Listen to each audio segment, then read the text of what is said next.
Hi, this is Mr. Gianelli with your Technology Tip of the Week for September 18th, 2014. Today I'm going to be talking about Moby Max, and if you are not an elementary school teacher, you might want to skip this one. This is mostly just for the elementary school teachers. So I know that Mesa Verde and California Avenue have purchased licenses for this site, so you will have it for the entire year for all the teachers. So I do encourage you to take advantage of that. First off, if you have not signed in before, what you need to do is you need to go to mobymax.com, and right here, just go ahead and enter all your information, and first and last name, the zip code, the school, your school email address, and you can create a password here. Now I've already done that, so I'm going to click sign in. Now change this up here to teacher, and go ahead and enter all that information. If you'll give me just a second. And there you go. Now you're in. And what you're going to notice is a lot of this looks very similar to what the students are going to be doing. And first thing you probably want to do when you come in here is go to roster to create your class roster. So when I do that, I've already created one, but I'll just go ahead and show you the process. One way to do it is you can register a student one at a time by selecting their grade level, entering their school ID, their name, password, all that stuff. Another way, which is a little bit easier if you're doing a large group of students and you're pretty tech savvy, is to go to import students. And what it'll do is it'll give you a spreadsheet, and you open that in Excel, which will automatically happen if you click on it. And then you have all these columns, and what I would do is I would copy and paste my roster from Aries. I would just paste it right here, and that'll give me at least the names and the IDs. I will have to do formatting and enter a username and password for each student. The username that I generally recommend is just putting the first letter of their first name and their last name.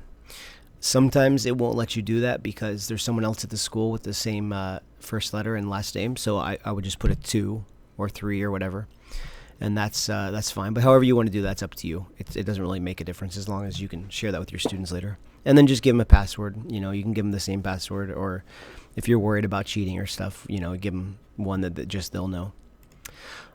Once you're done, you'll save this, and you click on upload, and you find that file wherever you saved it, your documents folder, and just click open. And then click import, and it'll put all your students in there. So I've already done that, and I already have a class set right here, and they're just all sample is tests. So this is not a real class. I'm just kind of trying it out. So I'm going to go back to home here, and I'm going to show you what you would do if you are ready to have your students log in. So when it's time to have your students log in, take your students to mobymax.com, and this is what they'll see. And then you want to go up here to the whale and click sign in. And then change the sign-in to student, so you can kind of see what it's going to be like for the students. And when the students sign in, they'll have to do this as well. And I have already entered Riverbank High, so it's remembered that. But the first time you do this, the students will have to actually enter the name of the school. So California Avenue, Mesa. Just have them enter that, and then they'll find it on a list. I did Riverbank High because that's where I'm at. And let me click Find here. And there it is. So I click on that, and I think I did, I'll just do test 3, and sample was my password. Click sign in. And there you go. This is what the students are going to see when they sign in. And you'll notice that there's math.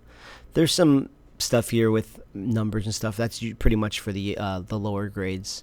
There is some state test prep stuff, some writing stuff. I'm going to get into all that a little bit later in some future videos. But for now, let me just show you math. When they click on math, right when they do this, the first thing that's going to happen Today we will start with your placement test. is it's going to give them a placement test. Count by tens. And as you can Count see, by it does it. tens, and fill in the blank.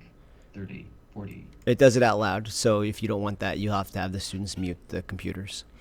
So the students will take some time to finish this test, and there's quite a few questions. It doesn't take a huge amount of time. And when they're done, it'll start giving them lessons right away based upon the level that they are at. It'll tailor the lessons to how well they did on the test, and then you can actually assign them to take that test in the future a few times throughout the year, like once a quarter, and it'll reassess them, and it'll show them the growth that they made, and it'll give them new lessons based upon where they're at that time. So I'm going to stop the video here for today. I just wanted to give you guys a little bit of a view of what Moby Max is and how to get started with it. And if you'd like me to be there when you're rolling this out or help you create your class list, please let me know. Thanks for watching. Bye.